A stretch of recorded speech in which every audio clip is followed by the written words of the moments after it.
One of the greatest things about sim racing is that we are able to combine cars and tracks that would normally never see each other in the real world, and tonight is no exception. Hello, everyone, and welcome to Friday Night Primetime as we feature once again the Stock Car Brasil series here now at the Red Bull Ring in Austria. My name is DJ Clark, and I am joined here in the booth by Zach Sweeney. Pottery Matic is pressing buttons behind the scenes.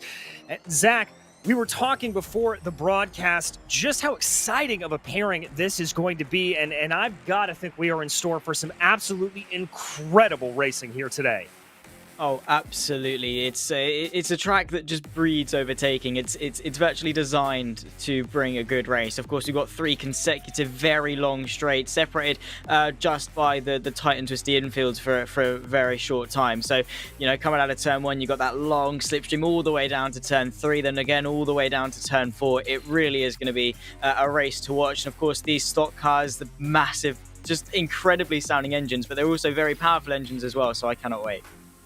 Indeed, and there you can see some of those other circuits that we will be visiting over the course of this season. Spa, Hockenheim, Bathurst, Road America, some great who's who of the greatest racing circuits in the world. And obviously we started the season last time out on these Brazilian stock cars, home turf at Interlagos, and we will round out the season there as well in June. But as for today, we turn our sights to that. We are currently in the course of qualifying right now. It is an 8-minute, 2-lap solo qualifying affair. Pretty standard for iRacing. About 5 minutes left to go in qualifying. And then we will be followed by a 30-minute race out there. Standing starts, which is going to make the blast down into turn 1 a little bit interesting. Absolutely, turn one. It's a very awkward corner here at the Red Bull Ring. It's sort of quite deceiving because it's a relatively tight corner, but you can carry quite a bit of speed through, and especially lap one, you've got that uphill climb as well as that relatively short run as well. So we're going to see a couple of people, I think, maybe getting a little bit greedy. We've just got to be careful, as we can see Felipe Tavares there running a little bit wide onto the sausage curb as well. That could be something to look out for as the cars scrape over. But yeah, turn one, it's going to be interesting because there's so many cars, the slipstream's so strong, and we've got this heavy braking zone at turn three just after it. Indeed, and running you through the first qualifying orders that we are seeing come down right now, only about 8 drivers able to set a time here. Off tracks, I think, are going to be something we're going to be talking about over the course of the race, but it is Pedro Berger at the top of the sheets right now. Ade Coba Lopez is in P2, and Gabadardi is in P3. Dylan Freckleton having a good showing for P4, and Dominique in what was P5, now in P6, as Helder Vieira able to get that time in there to come home P2, only about 3/4 tenths of a second separating himself from Pedro Berger. But with the small amount of braking zones that are around this track, that 4 tenths, Zach, is actually quite a pretty big margin. Yeah, absolutely. That was just about what I was going to allude to in the fact that this track is only 10 corners long at maximum. That's if you even count turn 2 as a corner. It's 10 corners. You don't have much time to make the time up. So around such a short circuit, 4 tenths is absolutely massive. So very well done to Berger for getting that time on the board. But also it's going to be difficult for him to maintain that margin into the race. Of course, the slipstream is going to be pretty strong, and that 4 tenths can be made up. But it's a good sight to be. Well, I say that now. Tavares has just gone half a tenth quicker, so at least we got some good showing, because a half a tenth is a lot closer than 4. It is indeed, and that is a great run there from Luis Felipe Tavares, and a fantastic run to come in with a 35.749 right now. Here comes Carvalho as he's working his way through that twisty infield section. Not an area where we really anticipate a lot of passing down into there. That's a lot of a setup corner, and then really and truly coming down into these last 2 corners, Jochen Rindt and A1. Very, very difficult, even when you are running in a hot lap session, but almost impossible to get a pass done into those final 2 corners. Yeah, because they're so quick. It's just it's a dab on the brakes, a downshift, and flick in at the best of times, even in race conditions where you're a little bit more heavy on fuel, and let alone when you've got a few cars around you. It's going to be hectic, and if you're trying to stick your nose in down the inside, it probably won't end well for definitely you, and more than likely the guy on your left-hand side as you go for the move. So yeah, you've got to be careful. You've got to take an error caution. It's just about patience. There's plenty of opportunities to get it done into turns 1, 3, and 4. You don't really want to be going too hasty into turns 9 and 10. No, you certainly don't. And another big talking point over the course of the race will be that push to pass that drivers are able to use, as it can be used both offensively to be able to get that extra momentum to get on past another driver. But as we saw last time out, can also be used very well defensively to be able to hold on to that position as much as possible and try to give yourself just a little bit of breathing room from the car behind you. Yeah, exactly. But it's all about patience, because and knowing when and when not to use it. This track is going to be very thirsty for a push to pass. It's very power oriented, very straight line speed orientated. So you've got to weigh it up. Do you use it a little bit early on? Try and maintain that track position. Try not to fall into the clutches of the cars behind and then having to push forward. Or do you wait? Do you save it until those dying moments? Because it really could make the difference between P1 and P2, P3 and P4. Really could be a massive playing factor today. It could indeed, but as of right now, it looks like all of our drivers have qualified, so it's time to just quickly run you through the grid because we have a standing start here, and we're not going to want to miss that. It is Luis Felipe Tavares on pole position. Pedro Berger will be lining up outside of him. Helder Vincius Vieira will be P3, followed by Ade Coba Lopez. Igor Gabardi will be in P5, with Leandro Deminelli in P6. Behind them, it is Alberto Garcia Blasco with Guto de Cavero, and then Dylan Freckleton back in 9th, and Julius Dominic in P10. Heinrich M. Santos is going to be in 11th, followed by Marcio Magalhães in P12. 13th will be Paulo Zeni, with Antonio Amazuca and Mark Folsch and Yave Vaido lining up in P16. And my bad, it's actually not a standing start here. It appears I gave myself the wrong information, but we do have a short pace lap here starting in that infield section, Zach, and with a little bit of a controlled start, that's going to change things up a little bit as drivers going to be able to carry a little bit more speed, and we could see Tavares really trying to break away as quickly as possible. That's exactly what he's going to want to do, is that try and separate himself from P2 and P3, get that margin, hope that P3 puts the pressure onto P2 very early on so he can sort of get a gap, get some breathing room, and this rolling start as opposed to a standing start really going to help him do that. Also keeps it pretty clean into turn 1 because the cars are a little bit more spaced out. Doesn't mean we're going to be robbed of any action though. No, certainly not, as we wait for the drivers to get themselves on the grid. One driver I'm going to be keeping an eye on during the course of this race is in P4 right now, Jacobo Lopez. He is the highest-ranked driver out of this field right now, and he is starting in P4, so look for him to maybe try to move his way up and forward a little bit more. There we hop on board with Cobo Lopez. He's going to be one to definitely keep an eye on, the Iberian driver. Yeah, and he can really, he's going to be wanting to push forward, isn't he? P4 is a prime opportunity right in the slipstream of that second place driver, and he's going to try and go forward. Of course, he's only one step off a podium, and over the course of a half-an-hour race, very sprint-esque. So, you know, you don't have much time to get those moves done. You're going to want to push forward, and they're all racing drivers. They're going to want that podium. He's going to be thirsty for it. But again, it's Red Bull Ring. It's very similar. You've got to rely on that slipstream, and getting a move done, it's not a guarantee. Exactly, and once again, that push to pass will come in offensively and defensively, and that'll be something that we'll be keeping an eye on as the iRacing pace car pulls away there, and we get ready to get going. Luis Felipe Tavares bringing the field around here. Pedro Berger to his outside. That will be the battle to watch there. Berger just kind of running through those pre-race things, flicking the headlights on and off, making sure he's ready to go. There's a little bit of response there from Tavares, I see, as well.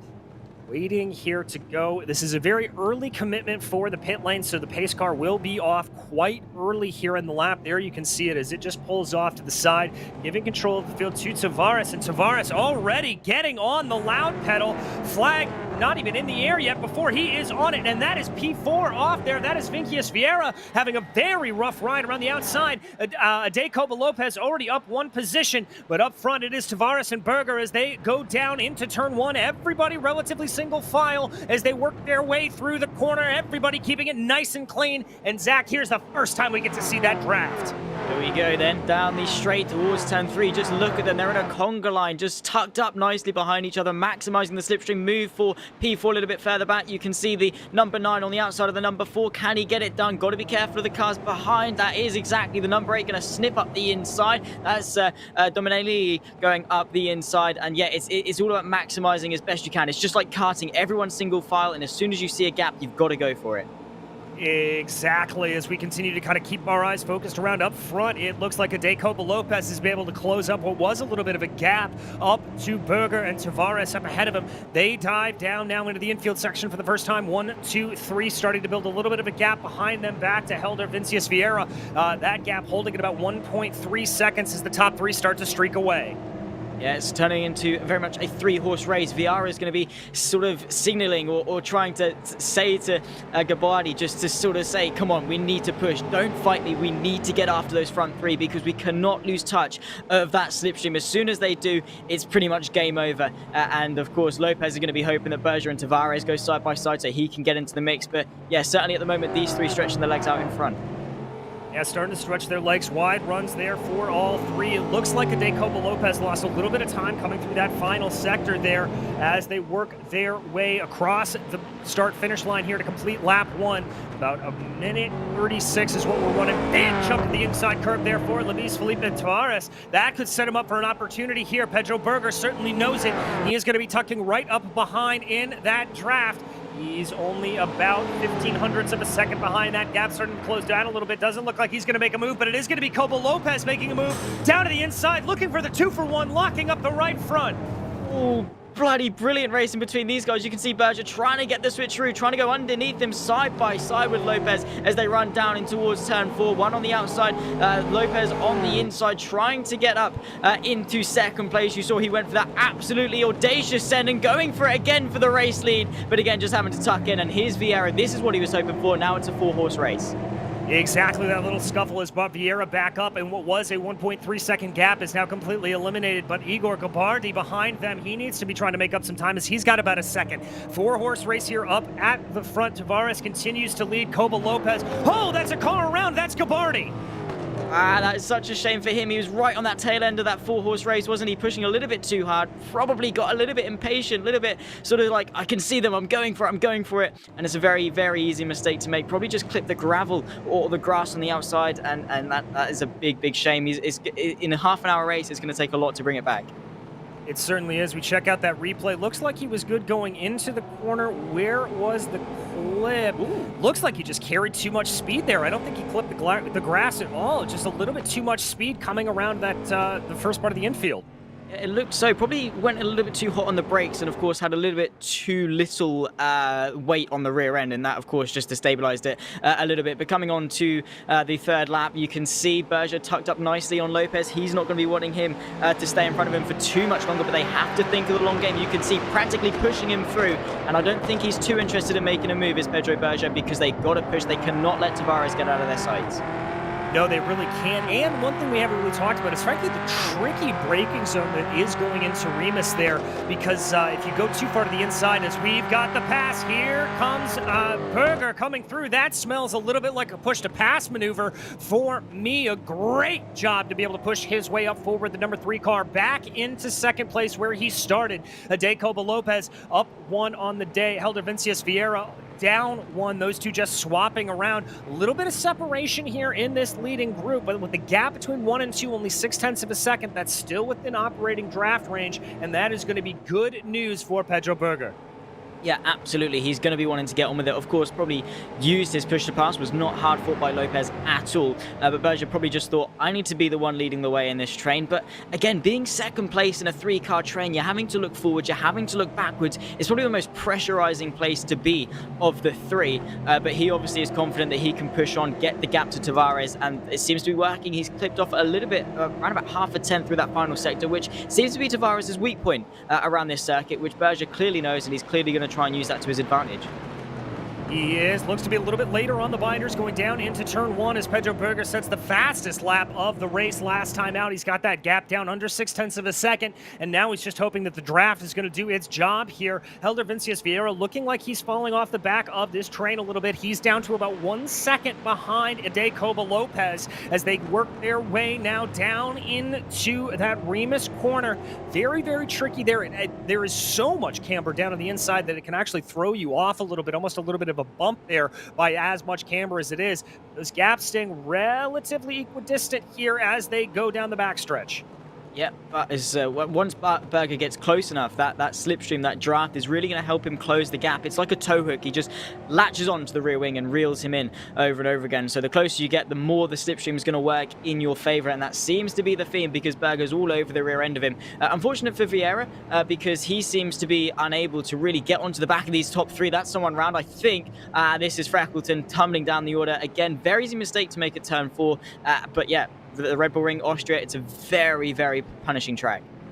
It is indeed. Let's go back and check out that replay. That is Dylan Freckleton there in that black and brown machine. Big lockup in front of him. Takes a little bit of a defensive line down into the corner. Did he catch a little bit of the kitty litter? Yes, he did. Just got a little bit of understeer. And who was that barely avoided that incident?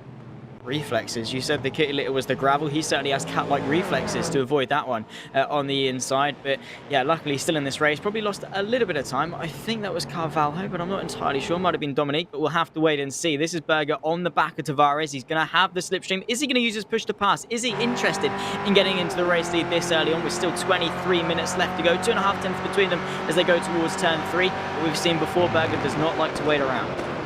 No, he does not. And for anyone wondering what that number is on the right-hand side of our timing tower, that is the push-to-pass remaining for these drivers. So that'll be something to keep an eye on over the course of the race. Obviously, Tavares, Berger, and Lopez all have 5. Vincius Vieira with 4 left. So he has used 2 more as these drivers start with 6 moments of push to pass. I've got to imagine that, especially for Berger here, he's going to want to hold on to that as long as possible, as it doesn't look like he necessarily needs it to be able to keep on to the back of Felipe Tavares, but he is certainly just wanting to bank all of that to be able to use, I would say, in probably the final 10 to 5 minutes.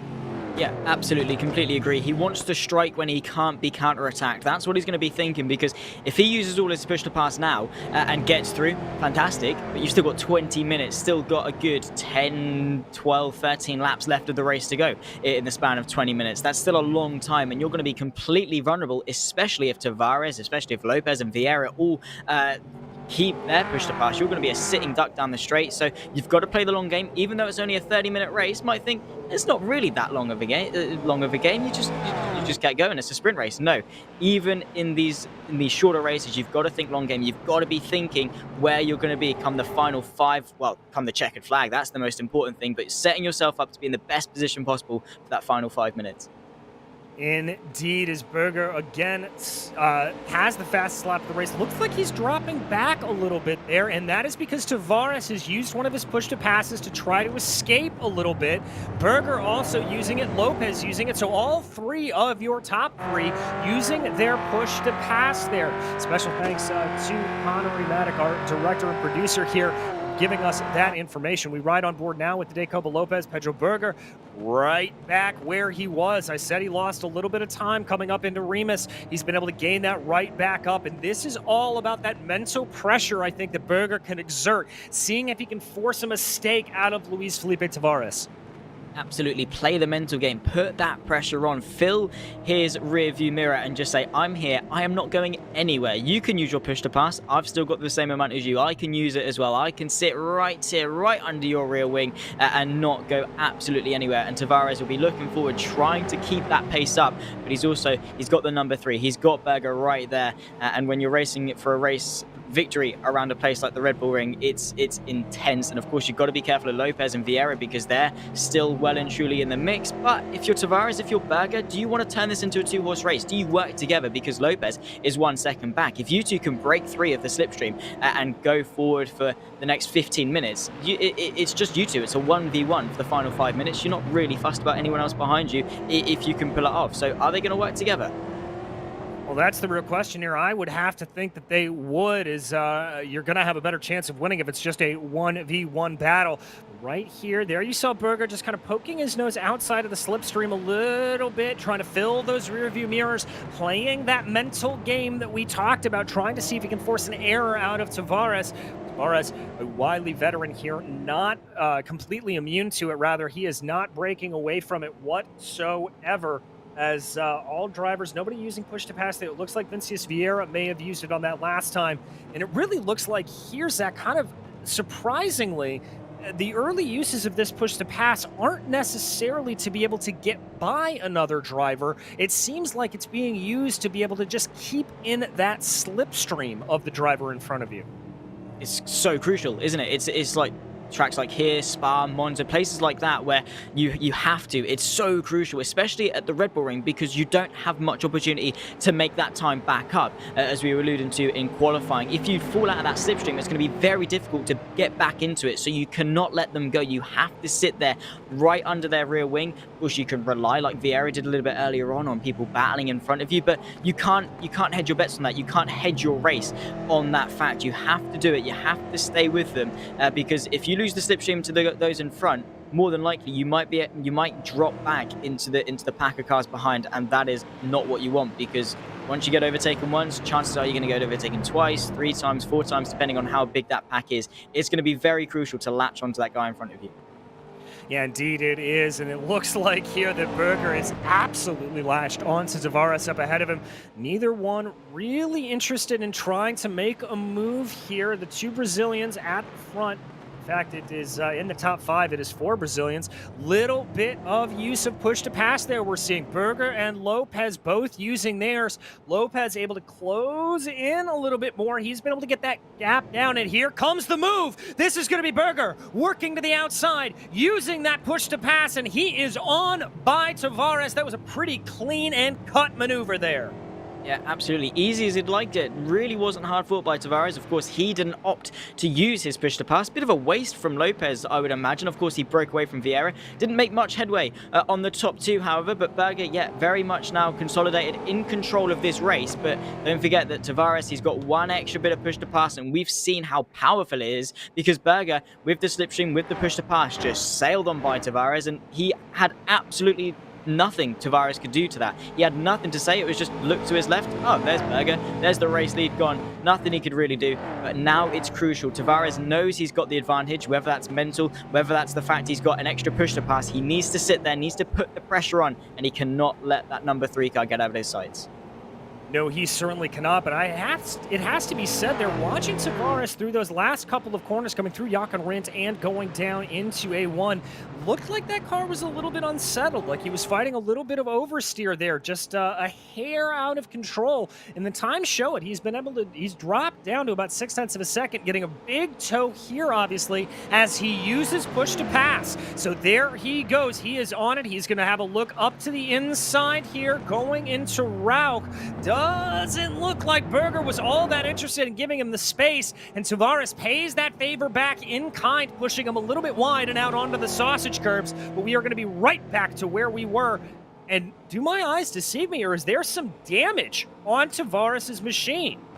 Yeah, I completely agree. That looks like a really scrunkled up left door of Tavares, which not entirely sure how much that's going to hinder his performance. Of course, it's more bodywork damage. It'd be a completely different story if he had a bent wheel axle or something along those lines. But yeah, certainly less than ideal for his car. But yeah, right back to square one for Berger. They're completely equal pegging, 3 apiece in terms of the push to pass. So yeah, it's game on. But that was a little bit more difficult for Tavares to get through there. Really had to work for it. Really had to, you know, elbows out, push Berger a little bit off the circuit out of turn 3. So yeah, these two, no love lost and gloves off for sure. Yeah, gloves off for sure. There they come down into Jochen Rindt again. Let's watch here and see just how that number 2 takes the corner. There you can see just a little bit of a step out. The slightest bit of oversteer that he had to correct there. That car looking a little bit on rails as the number 2 takes a defensive line going down the start-finish straight here as now they break down into Niki Lauda. Tries to get on the power here. Both drivers opting to take a little bit of that sausage curve there, not completely running it over with the tires, as if you do that, that could really hurt you. Looks like no push to pass usage here for either one. Is there going to be a poke out to the inside here for Berger? No, he's not going to go for it. Looks like Vincius Vieira, though, has been able to catch up to Lopez behind them. Looks like a little bit of a slower exit, though, off of Remus for Pedro Berger, and that's going to hurt him a little bit to the tune of about 2-3 of a second. Yeah, absolutely. Less than ideal. Probably didn't allow him to manufacture a move. But again, we saw he probably had the golden opportunity. If he really wanted to send one to the inside of turn 3 there, he probably could have got it stopped. But interesting now that Vieira is in a shout of a podium. Of course, I think he's had to use at least a couple of push to pass, down to now 2 for the duration of half a race. So less than ideal for him, but at least he's in the mix. At least he's there. At least he's showing his nose. And well, 3 and 4, Lopez and Vieira, certainly there. They're not, you know, they're not quite as far back as Blasco in P5. They're there in the mix, so that's definitely going to be looming in Tavares and looming in Berger's mind for sure on how hard they fight this one, because, you know, it's very easy to fight for the lead, but if fighting is going to perhaps end with you in 3rd or 4th, it's probably not a risk you want to take. No, not at all. Not something you really want to do, is everybody kicking up a lot of dirt there. Coming through that final corner of A1, the gap between your leaders only about 0.2 of a second. It is a full second down to Koba Lopez, which is going to be a little bit concerning to him, because that means he'll be losing that draft up in front, and that'll be meaning that he is going to be a little bit more of a sitting duck to Vincius Vieira behind him. Pedro Berger not looking like he had the best run, though, through turn 1. Definitely falling back a little bit here, and part of that is Tavares opting to use his push to pass as they work their way now through Remus, and I'm going to be interested. Yep, there's the response from Berger. He's going to use his as well. It's very much a you do it, I do it sort of thing. Who flinches first in terms of using their push to pass? Bit of a fight for P5. Basco and Damonelli going at it a little bit. We've got a 3-horse race is this between these guys. But yeah, Berger, he's got to respond to it. He cannot let Tavares go at all. And that's exactly what Tavares is doing. He's using it in order to try and get away, get out of that slipstream and get Berger off his tail so he can have a bit of a clear run. But I think the only way he's really going to be able to do that is if he feeds him, backs him up into the likes of Lopez, into the likes of Vieira, and allows them to slow up. That's the only way I can really see Tavares or Berger, either one of them, running away with it. But he's certainly looking feisty, really tugged up, practically pushing him through, and certainly making Tavares think twice about where he puts his car. Indeed, and even though it is very questionable to have an attack down into Niki Lauda, I have seen that, or into a Jochen Rindt corner there, that penultimate corner. I have seen it done in some GT cars, so it is very possible to be able to do that, but that is very much like a last lap heroic kind of move rather than a 12 minutes left to go in the race. There you can see both drivers just jockeying for that outside line, trying to maximize the speed they can take through the corner. All of them taking a big chunk of that sausage curve, the gap coming down from about 0.13 seconds right now. This could be a move here for Berger. I'm not seeing an activation of push to pass, so this is all going to be standard fare. Berger's going to have to go the long way around the third corner here, up into Remus. Oh, a little bit of contact there between the two. Ooh, getting feisty for sure. Berger very, very audacious trying to go around the outside of turn 3. Tavares said, nah, you don't, mate. And a bit of a love tap between the two. Nothing much in it, but it's definitely brought Lopez back into things. 6/10 now is the gap between himself and Berger. Berger, a bit of a lock up into turn 4, though. Got a bit scared by Tavares. Had to cramp up his left leg as to not run into the back of the number 2. And that's really brought Lopez back into things. He is right on the back. All of the top 4 with 2 push to pass left to go. We said at the start, is going to be crucial. It could be a deciding factor into the race, and I think these final stages, this final 11 minutes, are certainly going to prove it. I think they are as well, and for Berger now, he desperately needs to try to close that gap back up to Tavares up ahead of him. He cannot let him run away, and the other problem is he's not going to want to use up the push to passes in terms of doing that because he probably needs to save them for the last lap to be able to try to get a move done. They work their way through Jochen Rindt now and down through A1. He's been able to close the gap up to about 0.38 seconds right now, so that's a good run for him. Down under 3.5 tenths as they go. Coba Lopez has it under half a second. Here they come breaking into Niki Lauda.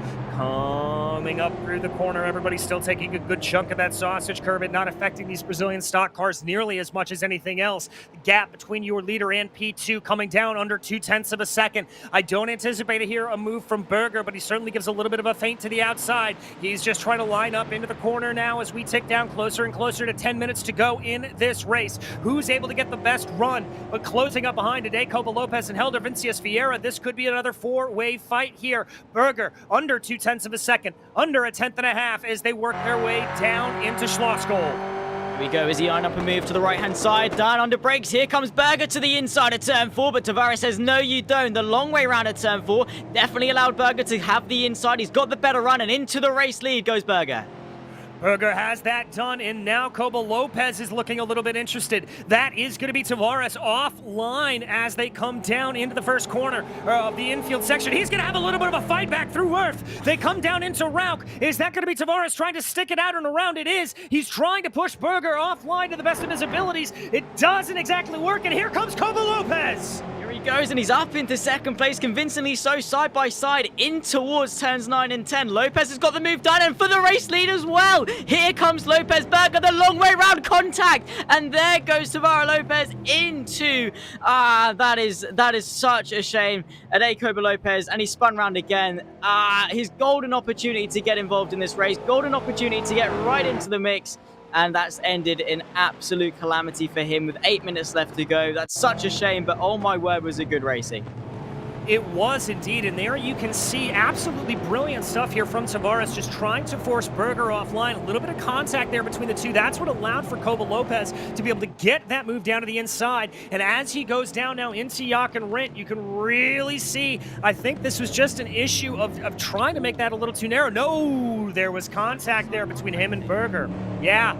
Yeah, it was just, I think they locked wheels. The rear right of Berger sort of locked onto the rear end. But here we go. We're getting more side-by-side action. I think we might. They are certainly very close. Tavares has lost the place to Vieira. He's going to follow 3. Berger going defensive to the inside. Tavares going to try and go the long way round again. That's going to open the door for Vieira to get involved. Certainly, this is what we were waiting for, isn't it? These last dying moments where they really were going to get the gloves off. Berger and Vieira both down to 1 push to pass, though. Really is going to be a race of attrition. It is indeed, and crucially there, you mentioned Berger and Vieira having 1 push to pass less. Tavares has 2. Will that prudency on the push to pass button come to play in his favor a little bit later on? We will find out in these closing 8 minutes as Berger leads Tavares, leads Vieira right now. They come down into Jockenrit, the place where we saw Coba Lopez and Berger come together on that last lap. Everybody staying in single file here as they break down now into A1. Firing these cars onto the start-finish straightaway, kicking up a little bit of dust on the outside of the corner. Is anybody going to opt to use the push to pass here? Only a couple of laps left at the Red Bull Ring. They break down now into Niki Lauda, throw a blanket over the 3 of them as here we go down this long straightaway into turn 3. Here we go. Is Tavares going to line up and move? I'm not entirely convinced he will because he knows how feisty it can get pretty quickly, but Berger not taking any chances. Defensive to the right-hand side. Here comes Tavares the long way round. He's not going to opt for that one. He's going to go for the under and over, but look for Vieira looking to take the opportunity up the inside. That's really going to be to the dismay of Tavares. He's going to say, no, let me go underneath him. But he had to do that. Berger already all the way to the white line on the right-hand side, and Tavares going to try and go for the long way round. Yes, he is. It's going to be a battle of the late breakers. Very late on the binders. There was Luis Tavares, but he overcooks it a little bit. That's going to reopen the door to Pedro Berger. Berger able to get back on by. Tavares has to slot back into line. Helder Vincius Vieira just loving to see this as it's allowing him to keep up in the fight. Keep an eye on that number 4 machine. He is going to have some time to be able to gain here if he keeps up like this.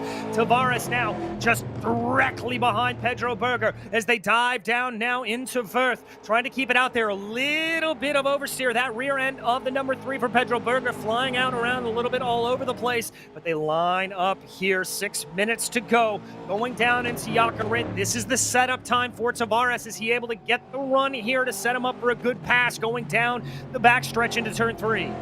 That's the tricky thing, isn't it? Because as we saw into turn 3 on that last lap, Vieira is there. That's the thing with Tavares being second place in this train. He's got to look forwards, but he's always got to be looking in his rearview mirror as well. He can't go for those switchbacks because if he sets it up, if he waits too late, there's an open gap on the inside for Vieira to try and nick one through. And you can see taking a nice tight line through turn 1, tucked up in the slipstream. Is he going to use his push to pass down in towards turn 3? A 10th.5 separating him. As you said, put a blanket over the 3 of them very, very comfortably so. Berger really not taking any chances. Once more forcing Tavares the long way round. Who's going to break later this time around? We've seen how brave Tavares can be, but this time he's going to try and go for the switch through. Gets underneath them, gets the better drive, and now Vieira's trying to look for it. He's trying to find a way through, but Tavares convincingly into the race lead. What can Berger say to this one? He's going to have to go the long way around Schlossgold as we ride on board with Vincius Vieira in that popcorn position behind them, watching this battle play itself out. Berger tries to do a little bit of repayment there, going for the over-under out of Schlossgold, but it's not going to work for him. He's going to have to tuck back behind in line here, and that's Tavares firmly up into the lead. Maybe a look down now here into Rauch, but it's not going to work there, trying to give a little bit of that payback. Remember, we saw Tavares forcing Berger off wide through those corners earlier in the race, but he lost a little bit of time courtesy of that tighter angle coming through Rauch. And so Berger now 0.2 of a second behind. He's got to try to gain it back up. Nobody has used their push to pass here yet as we get ready to cross over the line. I believe this is going to be 3 to go at the line for these drivers.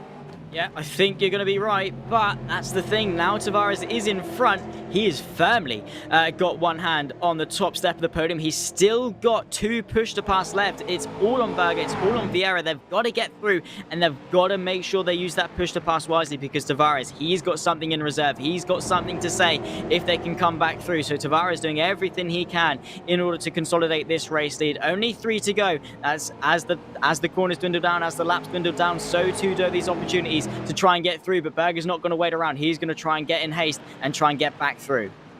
Both drivers sticking to that outside line there. Berger not wanting to go for the defensive line to go down to the inside. He knows he can carry a little bit more momentum around the outside. It looked like a pretty good launch off the corner there for Tavares. He was able to rebuild that gap to over 0.2 of a second. Berger, in turn, just pecking behind here in that draft, waiting for an opportunity to come across, going down, breaking into the corner. Nobody taking a move here quite yet. I get the sense this is a little bit of a calm before the storm, Zach. Everybody just waiting to let these last 2 laps become fully electric.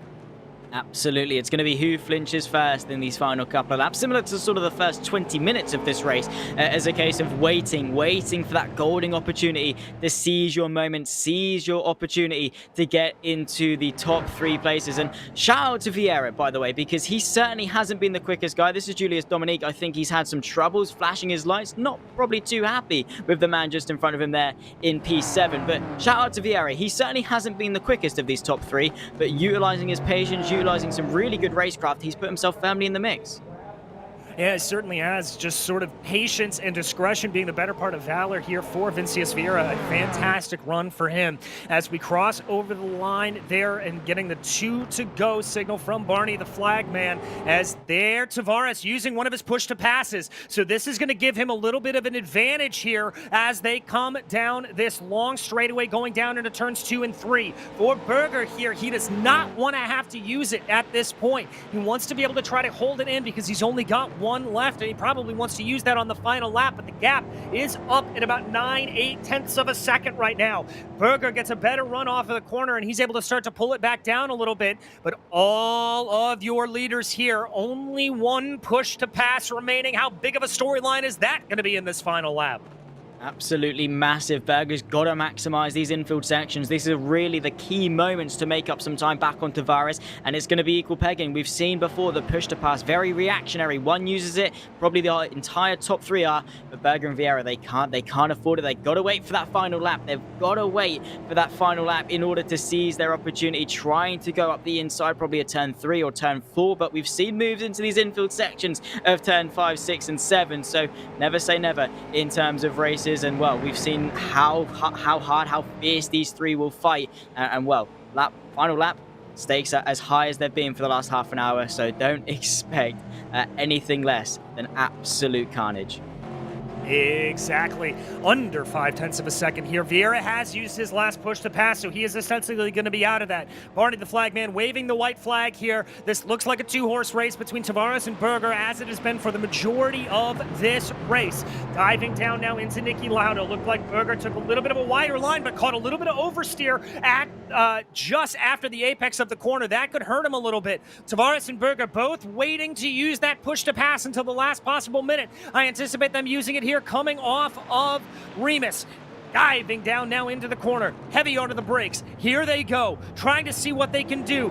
Berger on the push to pass before Tavares. Tavares waiting to use it. Here comes the attack from Pedro Berger. Is he going to be able to make a move down now into Schlossgold? He's going to look to the outside. That's Tavares covering off the inside into the corner. Waiting to see what they can do. He's going to have to look for the crossover here is Pedro Berger, but planning it at the apex is Luis Felipe Tavares, trying to get a little bit of something here. He's going to have to make the move through the infield. They come down now into Rauch, and it's a little bit of a block out there for Luis Tavares. He's going to have the inside line as they come down now through the corner. Looking down now into Wirth. Berger's chances are dwindling here in the last couple of corners. He has got to try to be on it. He is out of push to pass. Felipe Tavares still has 1 left if he opts to use it. They work their way now out of the infield and going down into Jochen Rindt. I don't think Berger's going to be able to get this away unless he's very gutsy into the final corner. But Vincius Vieira also looking very, very excited about this as well. They dive into the final corner. Tavares on the loud pedal, trying to hold it out. That's going to be Berger looking to the inside, but it's not going to be enough. Felipe Tavares will take victory here at the Red Bull Ring. What a final lap of action. Tavares didn't even need that final push to fast. I thought he would use it on that run to the line, but nearly a photo finish. 5/10 separating our top 3 come the end of it. Bit of action further down for the midfield places. But yeah, fantastic racing. This is the fight for P10 between Folg and Gabardi there for the final places inside the top 10. But fantastic racing between the 3. Berger tried his hardest. Tavares planting it very nicely on the inside of turn 4. And well, we couldn't have asked for much better. Exactly, a fantastic battle, and there you see the respect between the three runners up front, all of them running in a little bit of formation to be able to get themselves around. As we wait for the last couple of drivers to cross over the start-finish line here, Dylan Freckleton and Amazkua coming across in P14. But there is your winner, Luis Felipe Tavares, an extraordinary run for him. Let's run you through, though, very quickly our final finishing order here today. As we said, Luis Felipe Tavares able to take that victory after some intense pressure from Pedro Berger. In third place, it was Heldas Vincius Vieira with Alberto Garcia Blasco in P4. P5 was Leandro Deminelli. Good run for him there, up position on the day. P6 was Jacobo Lopez, obviously having a bit of an unfortunate run there. He was up in the top three at one point. Gute de Caballero is in P7, followed by Julius Dominique in P8. Marcelo Magales is 9th, and Igor Gabardi in P10. 11th place was Mark Folch, followed by Paulo Lozeni. Dylan Freckleton was 13th, followed by Antonio Amazkua. Henrique Santos and Yave Valido were both down in the order. Valido not able to finish here today. And Zach, I don't know about you, but I need some straight oxygen after the end of that race. That was just incredible stuff. Yeah, it was nail-biting, it was intense, it was absolute carnage, and, well, yeah, what more did we expect from the Red Bull Ring? We have these incredible cars, incredible drivers, and a track that will give us some action. Slipstream, push to pass being the main talking point of this race. I have nothing more to say to that one, because I think the on-track action did all the talking there. You saw it there, folks. It was just incredible. Incredible indeed. And be sure to check back in at the same time next week, because we will be back again for Friday Night Primetime next Friday from Spa-Francorchamps, and that is going to be yet another electric race for this series. Absolutely incredible stuff. But as I said, that will be same time next Friday as we revisit the Stock Car Brasil Challenge here on Friday Night Primetime. But as for today, that's about going to wrap things up for us. On behalf of myself, DJ Clark, and my partner here in the booth, Zach Sweeney, as well as Connery Maddock, who has been our producer and director here today, this has been Friday Night Primetime covering the Stock Car Brasil Series. And until we see you on the track, thanks for watching.